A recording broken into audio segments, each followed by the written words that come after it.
हरियाणा में इंडिया गठबंधन का कांग्रेस के साथ समझौता होने और कुरुक्षेत्र से इंडिया गठबंधन के तौर पर आम आदमी पार्टी के लोकसभा उम्मीदवार के उतर जाने से अब भाजपा बौखला गई है। इस डर से भाजपा ने हरियाणा में 10 लोकसभा सीटों पर एक भी उम्मीदवार की घोषणा नहीं की है। ये कहना है आम आदमी पार्टी के हरियाणा उपाध्यक्ष अनुराग ढांडा का। वे नारनौल में पत्रकारों से बातचीत कर रहे थे। उन्होंने कहा कि देश में इस समय परिवर्तन करना बहुत जरूरी है और परिवर्तन के चलते ही इंडिया गठबंधन का गठन किया गया है। इंडिया गठबंधन को लेकर अब भाजपा हरियाणा में बौखला गई है। उन्होंने कहा कि हरियाणा में अब आर पार की लड़ाई है। यही कारण है कि भाजपा ये तय नहीं कर पाई कि आखिर हरियाणा में चुनाव लड़ाएं तो किसको कहां से लड़ाएं। उन्होंने कहा कि भाजपा ने 195 उम्मीदवारों की सूची लोकसभा चुनावों को लेकर जारी कर दी, लेकिन हरियाणा की सभी सीटों पर आज तक उम्मीदवारों की घोषणा नहीं की गई है। यही नहीं, हरियाणा से तो 2 केंद्रीय मंत्री हैं, उनका भी सूची में नाम नहीं है।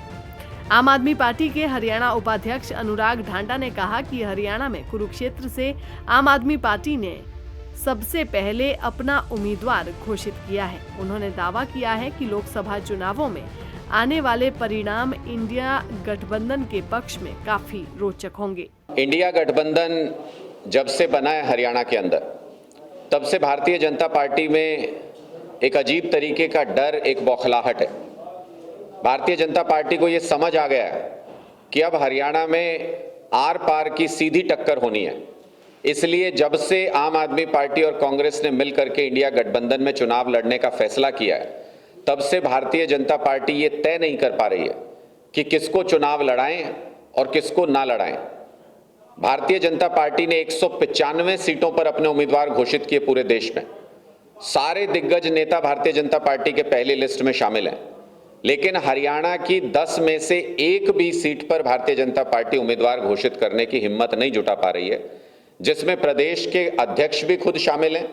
जहां कुरुक्षेत्र से आम आदमी पार्टी ने 10-12 दिन पहले अपने उम्मीदवार घोषित कर दिए, वहां उनके मुकाबले में भारतीय जनता पार्टी अपने प्रदेश अध्यक्ष जी को अभी तक कैंडिडेट के रूप में अनाउंस नहीं कर पाई है।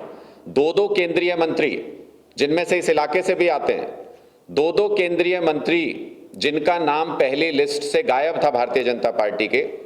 इसलिए हमको ऐसा लगता है कि भारतीय जनता पार्टी इंडिया गठबंधन के बनने से घबराई हुई है, बैकफुट पर है और उनको ये समझ आ रहा है कि इंडिया गठबंधन से पार पाना मुश्किल है। शायद इसलिए इंडिया गठबंधन ना बने, इसलिए सीबीआई और ईडी का भरपूर इस्तेमाल भारतीय जनता पार्टी ने किया, सब पे दबाव बनाने की कोशिश की, लेकिन उनकी एक नहीं चली और ये गठबंधन बन करके तैयार है। देश के लोग लोकतंत्र और देश बचाने के लिए इस बार इंडिया गठबंधन के साथ है। दैनिक सवेरा के लिए नारनौल से नितिन शर्मा की रिपोर्ट।